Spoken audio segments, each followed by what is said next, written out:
I'm so glad to be here with you all. It's my third time to be here in Dubuque to be able to do this. So much so I've got family with me. I've got my son Alex. Where are you, Al? Guy in the blue shirt in the back. There he is, waving. Just so you know who Alex is, Alex has been my tech support since second grade. It's true. It's true. He runs his own small business now, and he's picked up a little sideline, and that's called Support Your Mother if she runs for President of the United States. So thank you, Al. I thought what we'd do tonight is I tell you a little bit about who I am, why I'm in this fight. We'll take as many questions as we can. And then that all-important part of democracy, selfies. The fun part. Okay. So I was born and raised in Oklahoma. One. Okay, yes. There aren't that many of us in Oklahoma. I have three much older brothers. I'm the baby in the family. I am what used to be known as a late-in-life baby. My mother always just called me the surprise. My three older brothers, they're all retired now. They all live back in Oklahoma. They are, to this day, collectively referred to as the boys. That's to distinguish them from the surprise. When we were growing up, our daddy had a lot of different jobs. He sold carpet, he sold fencing, he sold paint, he sold housewares, and all three of my brothers headed off as after they graduated from high school. They headed off into the military. It was their chance to serve, and also a path to America's middle class. Now me, I have known what I wanted to be since second grade. You laugh in the back. You probably didn't decide till what, like fourth grade? Fifth grade, right. I've known what I wanted to be since second grade. I wanted to be a public school teacher. Can we hear it for public school teachers? Yes. Yes. I wanted to be a public school teacher, and just so you all know, I invested early. I used to line my dollies up and teach school. I had a bit of a reputation for being tough but fair. But by the time I graduated from high school, my family didn't have the money for a college application, much less to send me off to 4 years at university. So like a lot of Americans, I don't have a straight line story. I have a story that has a lot of twists and turns. So here's the basic outline of my story. I was a high school debater, and I got a scholarship to college. Woohoo! It was fun. Go debate. And then at 19, I fell in love, got married, and dropped out. Woohoo! Now, it's what I chose. Nobody made me do this. It could be a good life. But I thought I'd given up on the dream. I thought, that's it. I will never become a school teacher. And we're living outside Houston at this point, and then I found it. A commuter college, 45 minutes away, that cost $50 a semester. Yeah. And for a price I could pay for on a part-time waitressing job, I finished my 4-year diploma. I became a special education teacher. I've lived my dream job. I love it.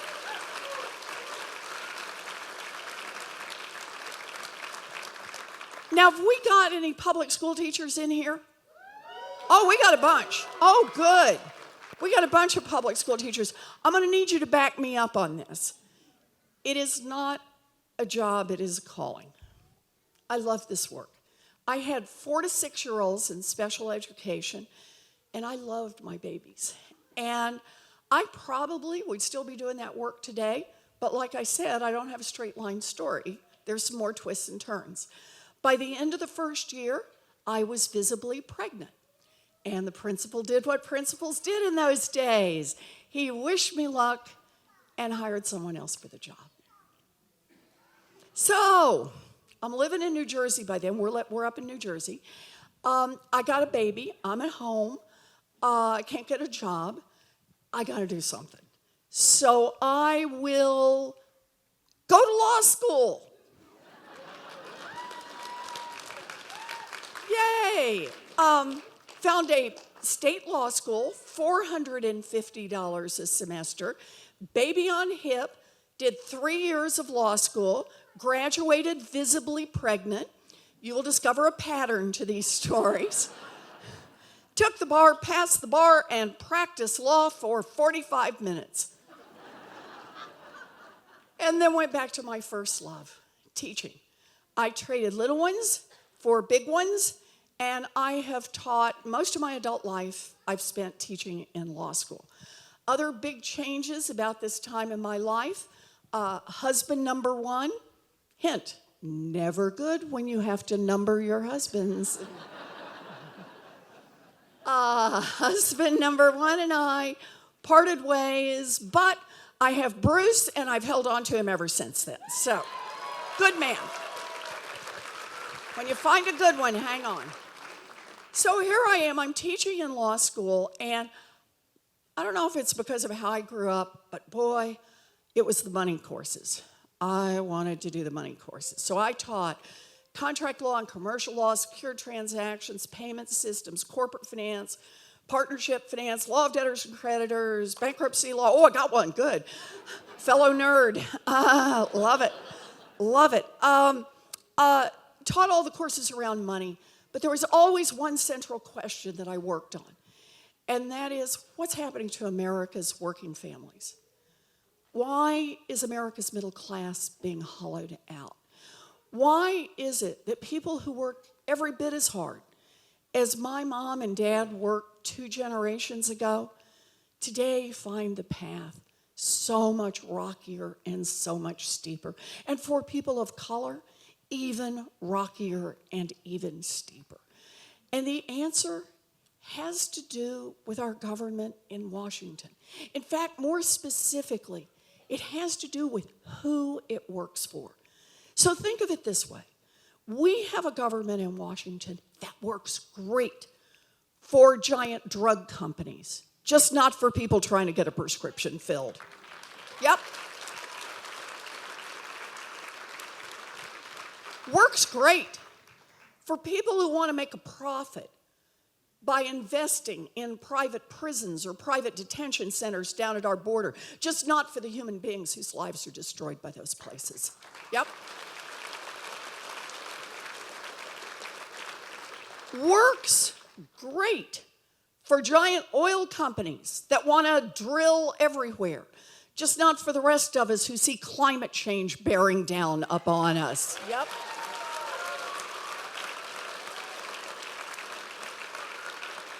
And when you find a government that works great for those with money and is not working so great for much of anyone else, that is corruption pure and simple, and we need to call it out for what it is. Yep.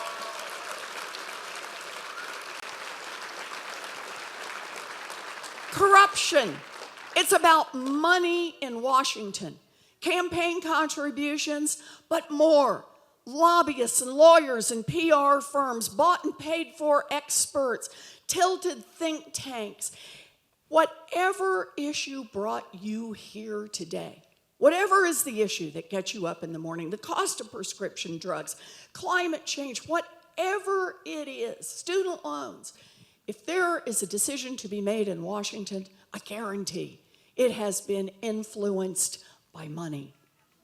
It has been shaped by money. It has had exceptions created by money. Money, money, money in Washington. And understand this, it affects every decision made. And if we want to fix that, you can't do it by just kind of nibbling around the edges. It's going to take big structural change. That's what it'll take.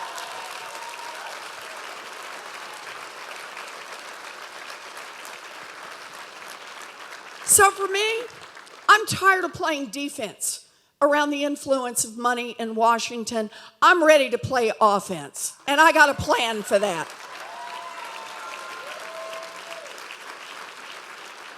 It's a big plan. It's got a lot of complicated parts to it, but let me just give you just a little sample from it. End lobbying as we know it.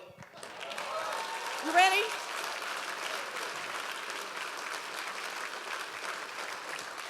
Block the revolving door between Wall Street and Washington. Enough.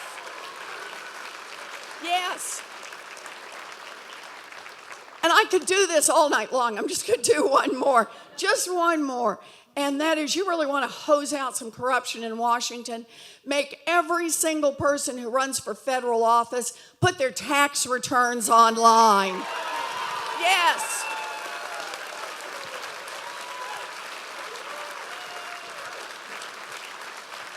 So I'm here because I'm in this fight for an America that doesn't just work for a thin slice at the top. I'm in this fight for an America that works for all of us. It's an honor to be here with you. Thank you. Thank you. So let's do some questions. Is this our group with questions? Hi. Yes, hi. Hi, what's your name? My name is Rachel Compton. Hi, Rachel. It's Hi. good to see you. I was wondering how you plan to deal with the national debt. Good question. Well, first I'm going to do this time machine. And I'm going to go back to 2017 when the Republicans gave away $1.5 trillion to rich people and big corporations. That would help a lot. Okay, we can't do that one. But here's how I want you all to think about this. There are a couple of core pieces on this. We've got a real problem, and that is we're spending money and we're putting it on a credit card for Rachel's generation and for Rachel's kids and Rachel's grandkids. And it's not fair and it's not right and it's not how we build a strong economy going forward. So think about it this way. We have for nearly 40 years now used one basic economic policy. It's called trickle-down economics. And the basic idea behind it has been help the rich and powerful get richer and more powerful.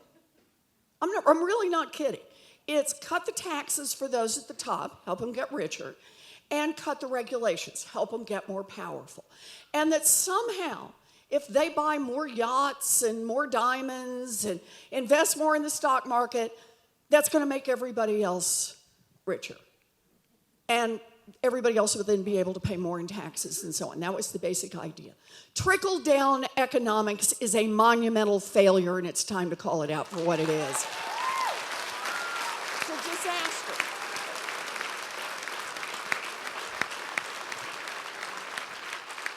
So here's the short version of my basic plan, Rachel.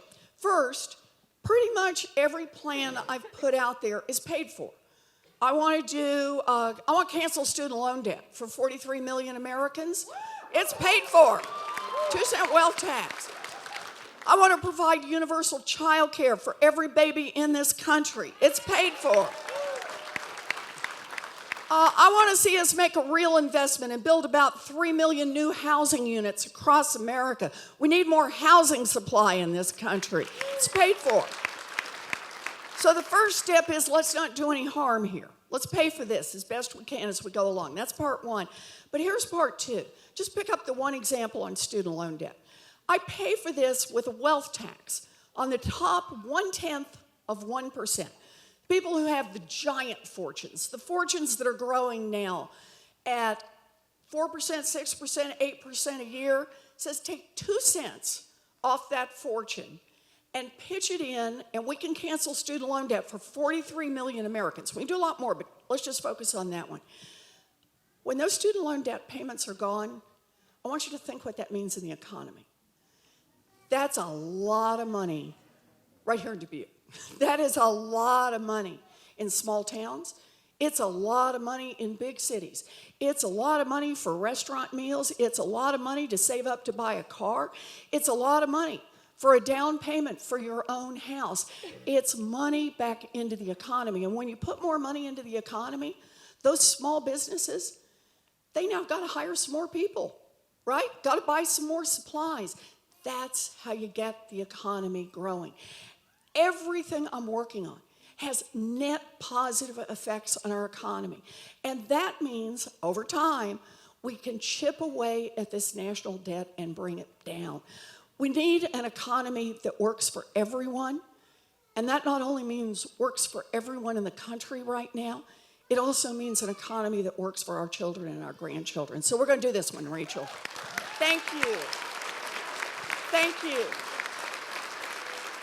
Hi, Elizabeth. Hi, what's your name? Larry Gerhardt. Hi, Larry. I met you Somebody just before. lowered the lights, a little mood lighting here. Okay, Larry. So I know something else that would add a lot of money to the economy. So if we get Medicare for all, which I hope we do, Yes, sir.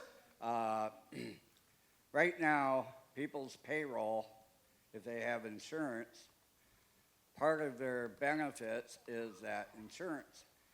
And nowadays, it's probably $15, $20, $25 an hour that they're taking out of their check to put in the insurance. Yep.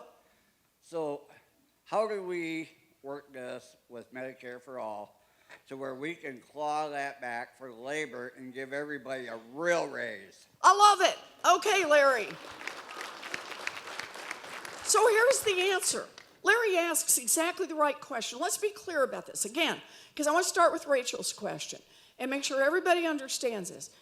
We can afford full health care coverage for everybody in this country without raising taxes on middle-class families by one thin dime. We can do that. Now, how do you do that? Let me just give you the top three in this. Part one, increase the taxes on the top 1%. Believe me, they can afford it, right? Part two, increase corporate taxes. Like, how about we go after companies like Amazon, $10 billion in profits and nothing, zero in taxes, right? And part three, my personal favorite, how about we crack down on the tax cheats at the top? That'll give us a couple of trillion, right? You got to follow the rules. Let's make those guys. So let's start there. We can pay for health care coverage. That means for everybody that's having money held out of their check, that money comes back to them. That money goes to them. And for people who are in unions that have negotiated, so it's not coming out of your paycheck, but you've gotten the really good health insurance plan through your union, the way my plan works is it says all employers have to follow current law, which is to provide health insurance for their employees, right? That's the baseline. And that'll be the same for employers that have unionized workers. But if you negotiated for something better than that, which some of the unions were able to do, that money goes directly back to the employees, money in your pocket. That's the idea behind this. We're going to do it. Good. I haven't heard any candidates say that to people because a lot of factory workers and workers say, well, I got good insurance, but if they knew they were going to get $20 an hour or $15 or $25 an hour, because most health plans are about $30,000 a year. I hear you. Yeah. And that's why when I worked at Flex Steel, I'd say, okay, this in the 90s, I said, okay, health insurance is almost $100 a month, and it's going up every year after that. And that was $90-some a month back in the 90s. Yeah. And so they'd say, we can give you 35 cents. We can't give you $1. We'd love to give you $1 an hour. And so our raises went to the health insurance. Yep. And that's one of the reasons there's such a wage disparity nowadays with cost of living. So Larry, you've put your finger exactly on it. Let's tell everybody this. It's that if you've got money taken out of your paycheck in order to pay for your insurance, that money stays in your pocket. And here comes the best part. All of the negotiations going forward don't have to be eaten up by health insurance. You can actually negotiate for better wages and better pensions. That's how we're going to build a stronger middle class again. I want to do this. Hi. Thanks, Larry. Hi. I Tell me have your name. looked. Oh, my name is Jennifer. Hi, Jennifer. And I've looked at all your plans, and I Oh, agree good. with everything. Good. But Let's when just we stop get- there, Jennifer. Okay. I love that. We're in a good place, you and me. Okay. But then we get to the polling booth. Uh-huh. And I think we're dealing with a hierarchy that is not probably the most truthful and honest system in the world, which is electronic voting. Uh-huh. And I wonder how your campaign and the Democratic Party is going to deal with voter fraud. Yeah. And I don't mean voter fraud from people voting. I mean voter fraud from people counting the votes. Right. And, you know, there was a Princeton study years ago about the voting machines and how to hack them. Yeah.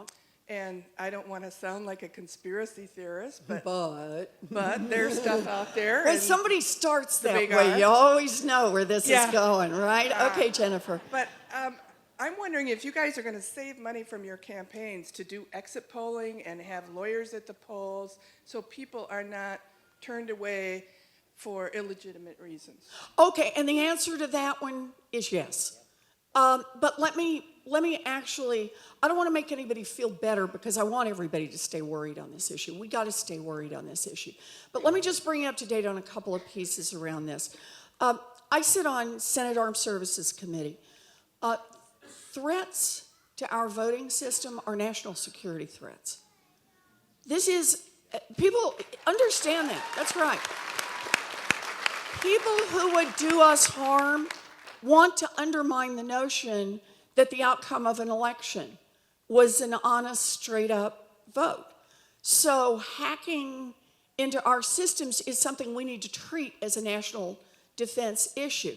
We have put forward bill after bill in the Senate, in the House, trying to make sure there's adequate funding, to push back, that there's adequate protection. And I'll just be blunt. We got them through the House, but we haven't been able for a long time to be able to get a vote in the Senate. And this is where people across this country got engaged. They started talking about Moscow Mitch, who wouldn't put it in, and all of a sudden we were able to start moving the bill forward. But we've got to be pushing now. We can't wait until we have a candidate. We also are doing lawsuits right now about access to voting, so people don't get stripped off the rolls, right? So we're in this now. If I can, I just want to take 1 minute on this. We're doing it now. We'll do it during the election, of course. But when we make it through, we got to change some laws. It is our responsibility to protect our democracy. Let me tell you where I'd start. I want to see a constitutional amendment to protect the right of every American citizen to vote and to get that vote counted. That should be in our Constitution.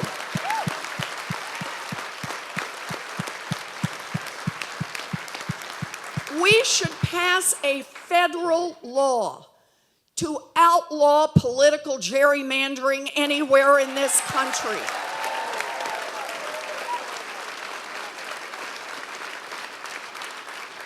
And another federal law to roll back every racist voter suppression law in America. Yep. And I'm going to do just one more. These are ones I could do all night long too, but just one more. Overturn Citizens United. Democracy is not for sale. So we're going to do this, Jennifer. Thank you. Thank you. Thank you. Great question. Hello, Hi. my name is Kay McGovern. Kim? Kay. Kay. I just still didn't hear you. Sorry. My name is Kay. Hello, Kay. Hi. My question is, what are you going to do to help prevent discrimination against people who are LGBT? Good.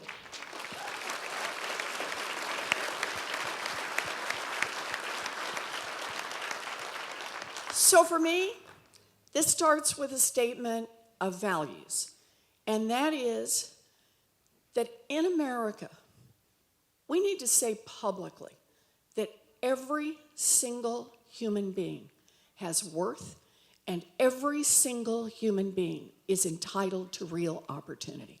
That's what it means to be in this country. So what I do, you know I have lots of plans, Kay. lots and lots of plans, right? But here's what I do with a lot of these plans. I think about the plan, I think about we need more housing, right? And what we need to do to build more housing units and why we need to do this. I think about lots of different pieces of what we need to do. But in each of them, once I've done a plan, I step back and ask, are there different groups, different people who are going to be affected by this particularly, that we need to stop and take a closer look? And then see if there are parts we need to adjust to protect people from discrimination, to make sure that opportunity is not just something written on a piece of paper, but that opportunity is real. So if it's okay with you, can I just start by focusing on one, and that's educational opportunity? Okay, educational opportunity. I'm going to start here. We need a Secretary of Education who believes in public education for every one of our kids. The lights came on. Perfect timing, Kay.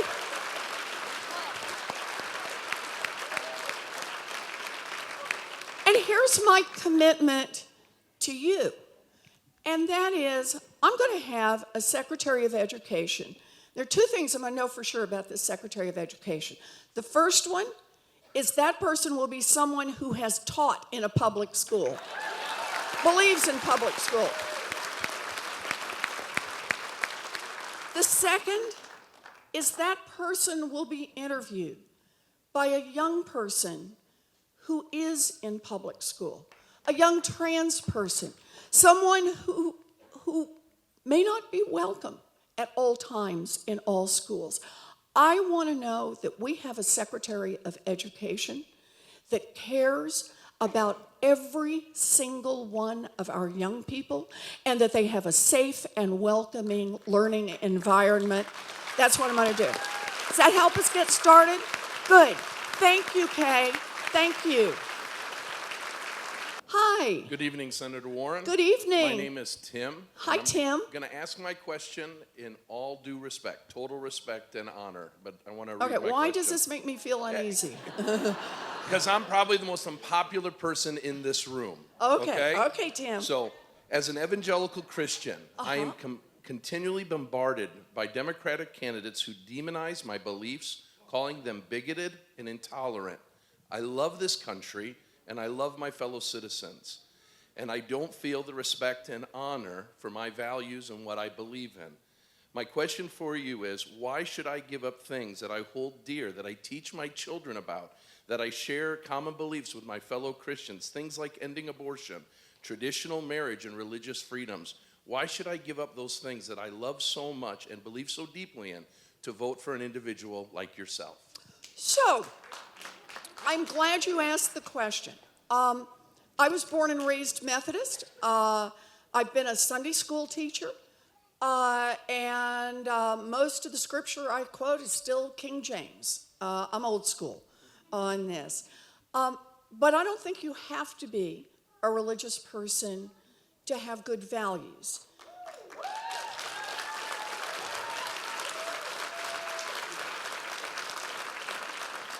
So the way I see this is I'm going to start where you started, and that is I believe everyone should be treated with respect. As I said, for me it is a basic value. Every human being has value, and that means every human being should be treated with respect. And that's true whether we're talking about black or white, straight or gay or trans, whether we're talking about old or young. I think this is really an important part of who we are.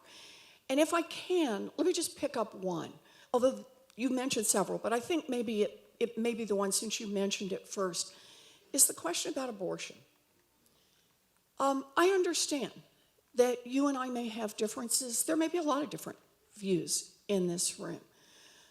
But here's what I'm certain about, and that is a woman who's in the position of trying to decide what she's going to do about a pregnancy that she may not have planned for, may not have hoped for, may have been forced upon her, is a woman who should be able to call on anyone for help. She should be able to call on her partner. She should be able to call on her mom. She should be able to call on her priest or her rabbi or her pastor. But the one entity that should not be in the center of that very hard decision is the federal government. That's how I see it.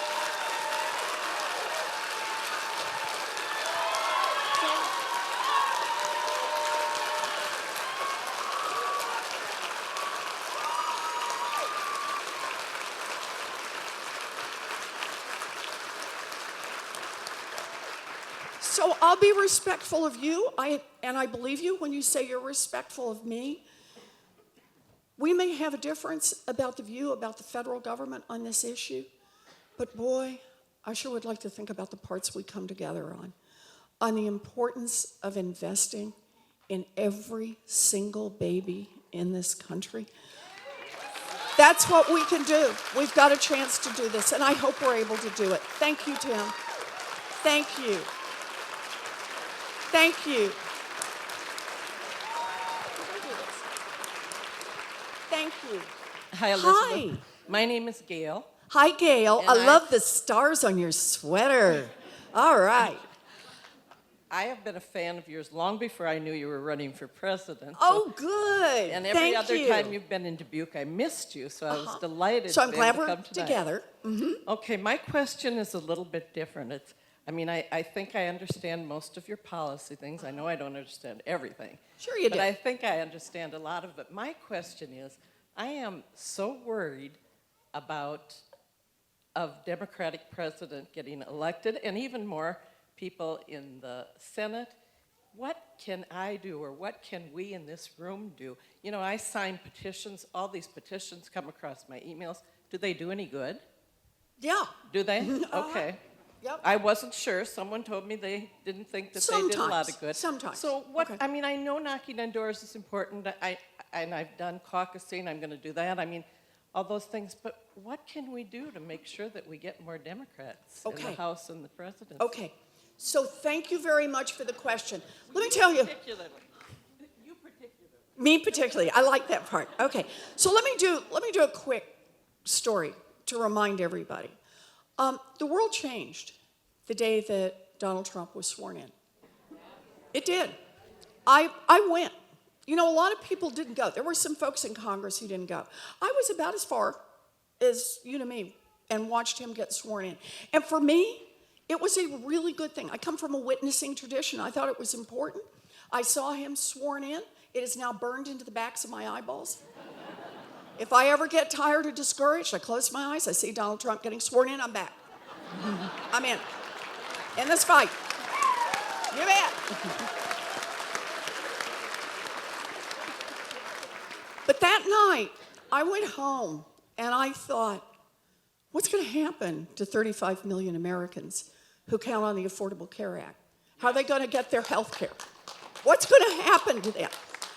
Because they had it all. The Republicans had the House, they had the Senate, and they had the White House. And they'd all said quite openly that they were going to repeal the Affordable Care Act. So what do we have left, right? What can we do? The next morning, I got up, and I went to the largest protest rally in the history of the world, also known as the Women's March. Now, the reason this is important is the world changed again on that morning. And let me tell you how I know it changed. A few months later, the House voted to repeal the Affordable Care Act. Every single Republican, if you're trying to think where your Republican representative was, every single Republican in the House voted to repeal health care for about 35 million Americans, to roll back protections for people with pre-existing conditions, to take away coverage from young people up to the age of 26, to take away the protection from discrimination for women on health insurance policies. And then when they did that, when they voted that, they gave each other high fives. They broke out the brewskis. What kind of people give each other high fives over taking away health care from tens of millions of Americans? This just isn't right. So what happened? People across this country, people like you, protested. They were out in the streets. They came to Washington. They were at local offices. They held candlelight vigils. They were there all day, all night. The littlest lobbyists were babies with severe medical problems whose mamas pushed them in strollers and dragged along wagons that had oxygen tanks and special feeding equipment to keep these babies alive. And they put themselves in senators' offices and said, this is the face of health care in America. And at the end of the day, we hadn't had the votes, but because enough people spoke out, because enough people got engaged, we saved health care for 35 million Americans. Yes, count our victories.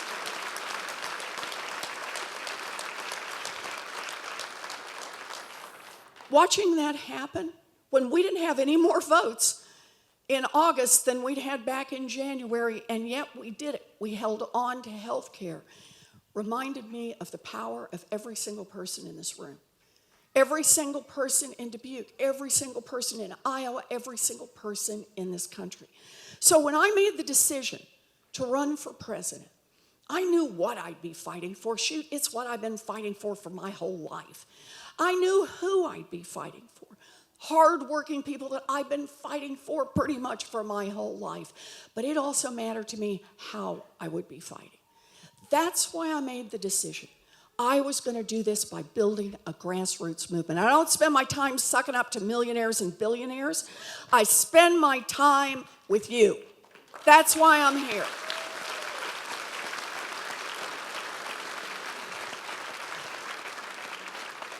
I built this campaign, grassroots, and I've relied on volunteers. People who pitch in an hour, people who agree to do phone calls, people who knock on doors. God bless people who talk to the folks in front of them in line at the grocery store and the people pumping gas next to them. Because I believe that 2020 is our chance to build this grassroots movement.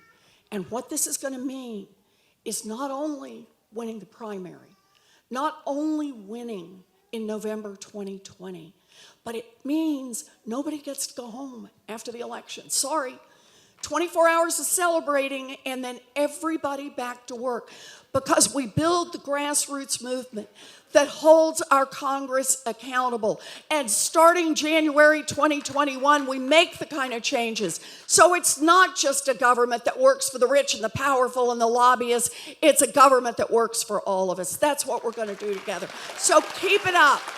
I'm counting on you. Thank you. We got a lot of power in this room. Hi. It's an honor to meet you again. Oh, good to see you. First, I want to say I love you because you're a pragmatist, you're intelligent, your programs are integrated. I call your 2-cent plan the civilian's GI Bill. Whoa, I like this. This is good. I'm going to get you to do my marketing. Okay. I have advertisers in my family. Okay, I can tell. My question, I heard you on Lawrence O'Donnell when his final question to you was, if after you're elected, Amy Klobuchar, or anybody else, puts a bill on your desk that expands ACA and adds a government option, not Medicare for all, but let's 180 million or whatever number more people be insured, would you sign it? And you remember my answer? I remember it. I want everybody to hear it. Yes.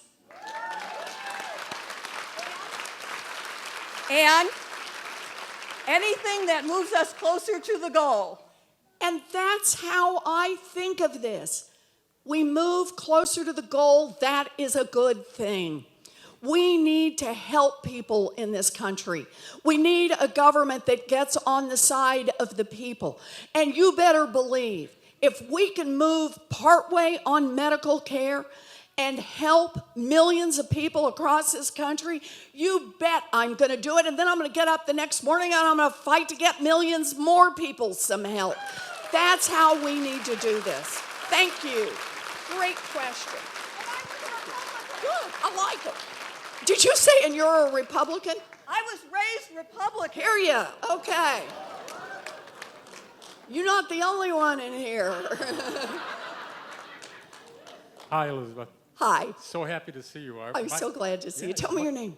My family and I came from Indiana to see you tonight, and I want to invite you to come to Indiana someday. I've been to Indiana. We're all not like Pence there, you know. I mean, I hear you. there's some hopeful people over Oh, yeah. income inequality seems to be getting worse and worse Yep. in this country, and I'm convinced that one reason is because the decrease in union membership. Yes. What can you do as president to help encourage an increase in union membership Okay. and fight income Fabulous inequality? question. So let me just link this up, okay? I was talking about, first thing I want to do is I want to attack the corruption head on. Because when you attack the corruption, when you disrupt the power of the lobbyists, of the lawyers, of the Koch brothers, when you disrupt their power, now we got a chance to make structural change. And a big part of that structural change is we need more power in the hands of workers. That means make it easier to join a union and give unions more power when they negotiate. I can do that. Unions built America's middle class, and give them a chance, unions will rebuild America's middle class. I am all in. So count me in. Shocking notion, I want a Secretary of Labor that's on the side of labor. An NLRB that actually believes in enforcing our labor laws, right? We got a whole host of things we can do. But do understand this, because the basic economic facts that we don't talk about enough in America is just start in the mid-1930s, and you watch GDP goes up, family income goes up, and union membership goes up. They go up together. When our country gets richer, our families get richer. When our families get richer, our country gets richer. And it's unions that make sure that that money that's going into these giant corporations, that gets shared with the workers. And what happens in that story is basically late 1970s, early 1980s, the corporations go on the attack after unions. And you know why they go after unions? The argument always is, well, they don't want to pay the high wages of the unions. Yeah, partly. That's why they move the jobs overseas. They don't want to share power with the unions. They don't want the unions to have power. They don't want the workers to have power. They want to be in a position where the only one who's got any power is the corporation. Because then the corporation runs over everybody. They run over their employees, they run over their customers, they run over the communities where they're located. They run over Washington and call the shots there. And if we don't have a strong union presence, that continues to happen. So by the way, just on the numbers I was telling you about, here's what happens from 1980 going forward. The 1935 to 1980, the GDP goes up, creates a lot of new income growth in America. 70% of that new income growth goes to the 90% of America. And it lifts everybody.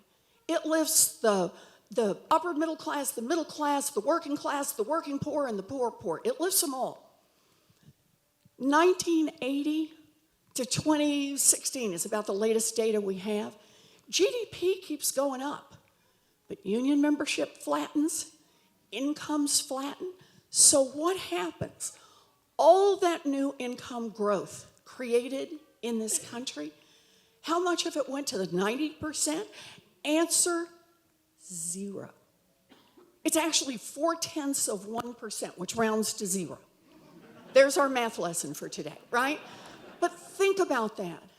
We need more power in the hands of workers. We want to make this economy work for everyone. It starts with workers, and that's with unions. Thank you. Thank you.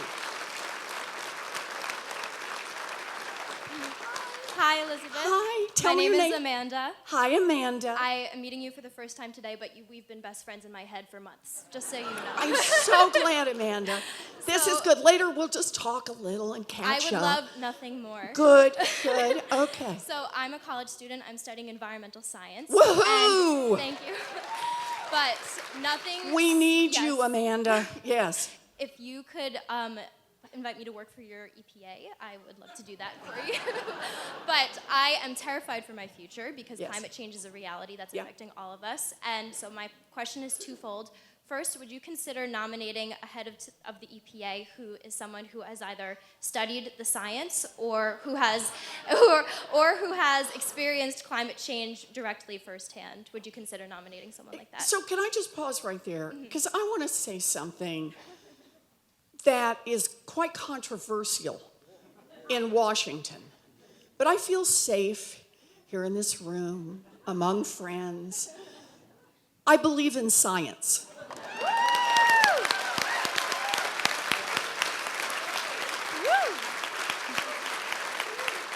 So yes, count me in. Okay. Amazing. Okay. Yes. It Yes, seems, amazing. It seems like such a common sense question. Well, but not in given Washington. what's going on, right? I've actually been there when a guy held up a snowball on the floor of the United States Senate and said, "It's snowing, must not be any global warming out there."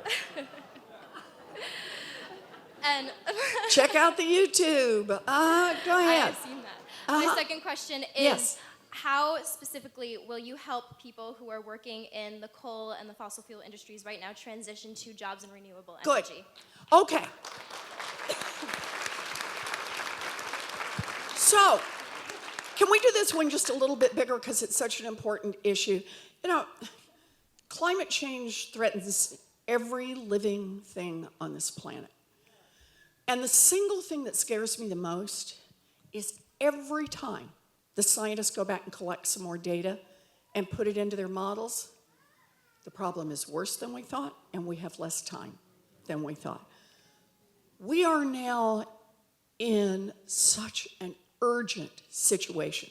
This is not like, do you have the better climate plan or do I? This is like, we got to move on all fronts as quickly as we can, as aggressively as we can, as smartly as we can. So let me give you a couple of thoughts about just how I think about it so you get an idea. I got a lot of plans online, but let me just give you the outline. First part is I was really serious when I said I believe in science. I believe that we should be doing what we do best. We need to go up tenfold in our investment in research, development, and science throughout the environmental sciences and basic science to back that up. We've got to innovate our way out of this. We got to create our way out of this. And then here comes part two, because this is going to go to the jobs part. Whatever we invent, we put federal taxpayer dollars, your taxpayer dollars into it, American taxpayer dollars. Whatever we invent out of that, anybody can have it, no patent fees, but you got to build it right here in the United States of America. Yep. Best estimate right now, just based on foreseeable worldwide demand for clean energy, cleaning carbon out of the air and out of the water, desalinization, things that haven't been invented yet. Best estimate is we're looking at about a $27 trillion market. We can produce over 1 million good, high-paying, unionized factory jobs here in America. We can have a manufacturing plan that works for us. So that's the key to this. Now, the way I see this, no one gets left behind here. We need the expertise of people who've been doing a lot of hard work for a very long time. And we need to bring them in and help them help us. We're going to have to harden our infrastructure. That means we need smart people who've been doing this kind of work for a long time. It may not have been exactly in the direction it was before, but they've got a lot of expertise and we need to bring them in.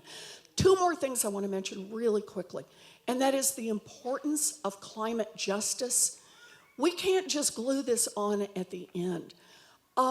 Communities of color have suffered disproportionately from the placement of toxic waste dumps, of polluting industries. It has had profound effects on health, on the wealth of communities. Who wants to buy a place where it smells bad all the time or where it's actually a danger to your children? So part of cleaning up our country and cleaning up our earth means that we have to commit that environmental justice is at the heart of this, and I commit $1 trillion to that, and I got it paid for. That's a core part.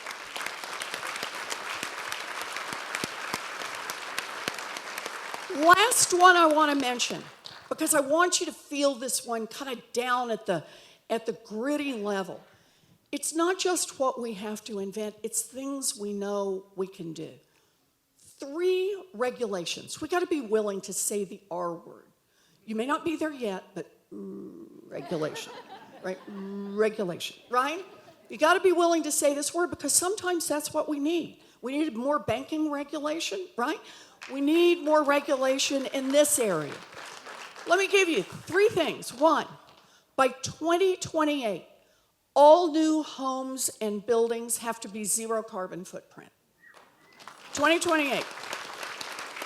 2030, all new cars and light-duty trucks, 0 carbon footprint.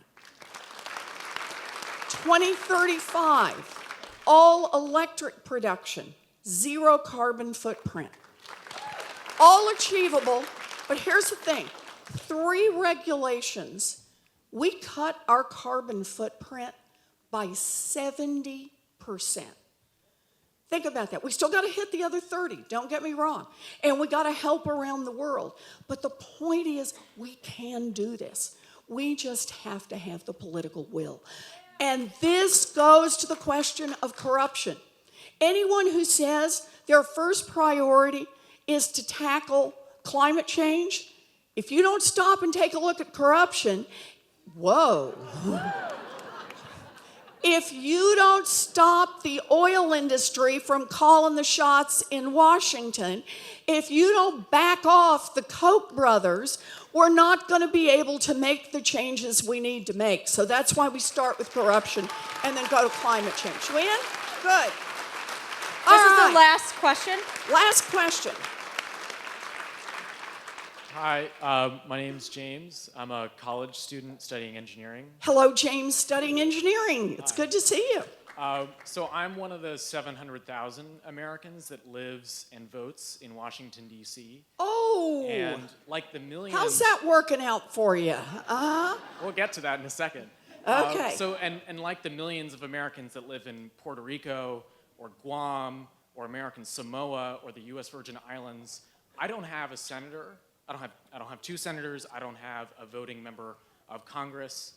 What is your plan to deliver statehood for the Americans that don't have a vote? I don't have a voice when it comes to the Supreme Court nominations. I don't have a voice when it comes to international treaties and all the work that you are doing in the Senate. What are we going to do to get statehood and also deliver voting rights for every other American who lives on islands throughout the world? Okay, so let me just start by saying statehood for D.C. I'm all in.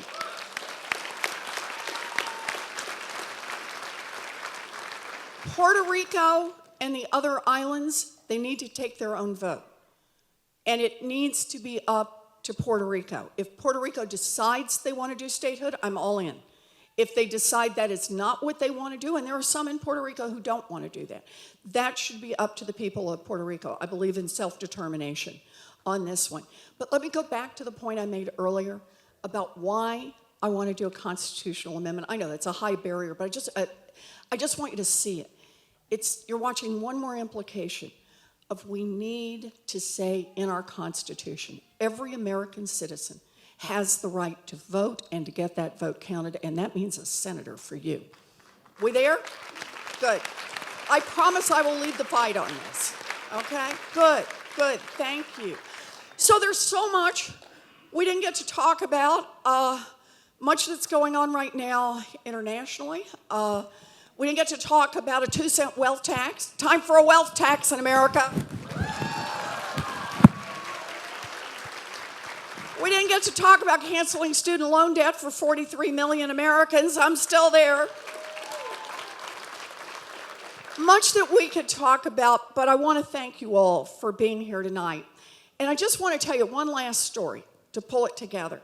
And that is a story about toasters. You did not see that coming, right? Okay, this woman, she just keeps coming up with stuff. Okay, here's the story about toasters. When I was a young mom, toasters could actually burn down houses.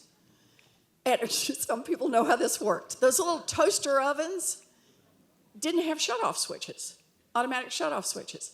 And that meant you could put 4 slices of bread, slide the tray in, flick the thing on, hear the baby cry, run down to the other end of the house, be gone a little longer than you thought, and when you come back, the flames are leaping off the toast 6 to 8 inches in the air. And if you were not very smart about the placement of your toaster, you can also catch the curtains on fire in the kitchen cabinets. Ask me how I know.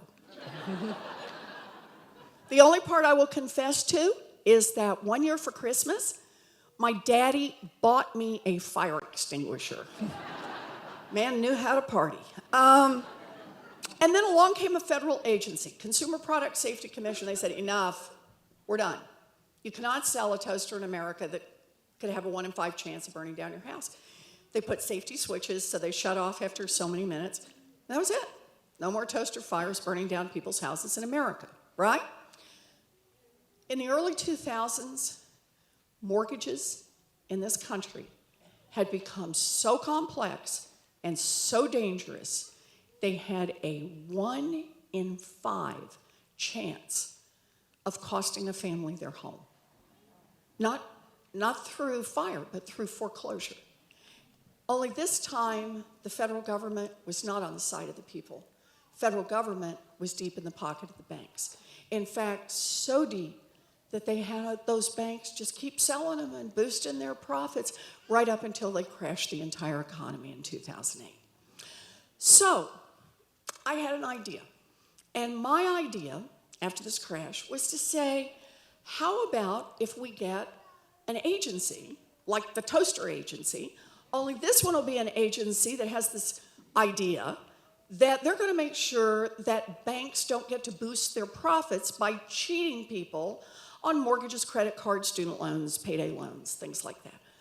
So I wasn't in elected office, and I would go down to Washington and basically just knock on doors. Democrats, Republicans, anybody who would see me. And I pitched the idea for this agency. And after a while, I realized I was getting kind of the same 2 answers from everybody. First one went something like this. That's a great idea. You could actually make a difference. That is structural change. And the second was, don't even try. You'll be up against Wall Street. You'll be up against big money. You'll be up against all the Republicans, and you'll be up against half the Democrats. You'll never get it done. I get it. Big structural change is hard. But it was also the right thing to do. So we got in the fight, we took on the big money, we took on Wall Street, took on the Republicans, and in 2010, President Obama signed the Consumer Financial Protection Bureau into law. We won!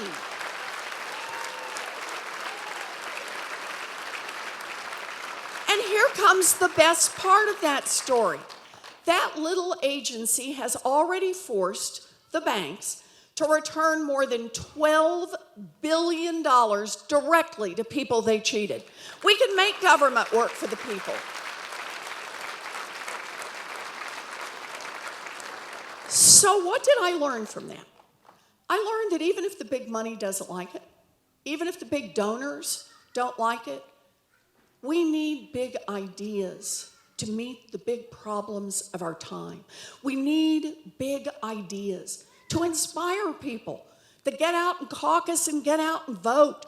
We need big ideas to tell the entire world who and what Democrats will fight for.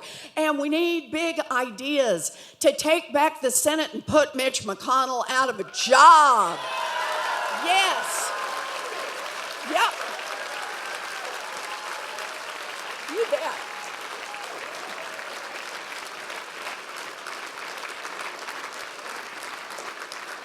Oh, Mitch is not going to like to see this standing ovation. Woo! Neither is Joni. Okay. Woo! We need big ideas, and we need to be willing to fight for them. I get it.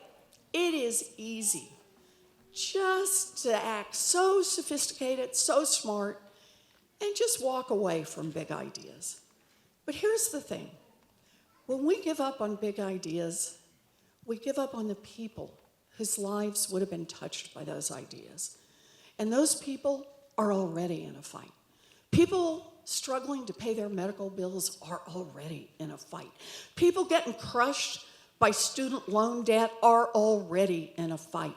People who get stopped by the police or denied their right to vote because of the color of their skin are already in a fight, and their fight is our fight.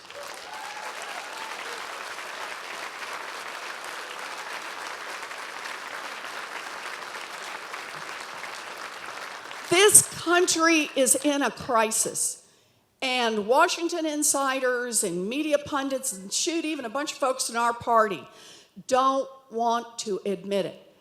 They think that running some vague campaign that nibbles around the edges of what's broken in this country is somehow the safe strategy.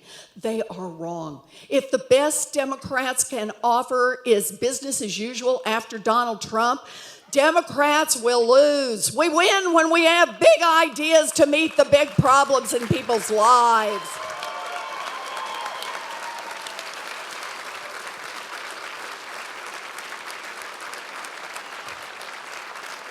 Now, understand this. I am not running a campaign that's been shaped by a bunch of consultants. And I don't have a bunch of proposals that have been carefully designed not to offend big donors. I passed that stop sign a long time ago. I'm running a campaign based on a lifetime of fighting for working families. I am running a campaign from the heart because I believe that 2020 is our moment in history. It is the extraordinary moment when big structural change is possible. It is the moment. 2020 is our time to win the fight for a Green New Deal and save our planet.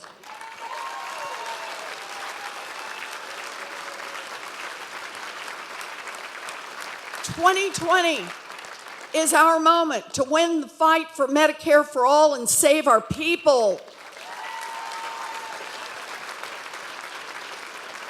And 2020 is our moment to win the fight for a 2-cent wealth tax and invest in an entire generation. 2020 is our moment. And if you believe that this is the moment in history, then I ask you tonight, commit to caucus for me.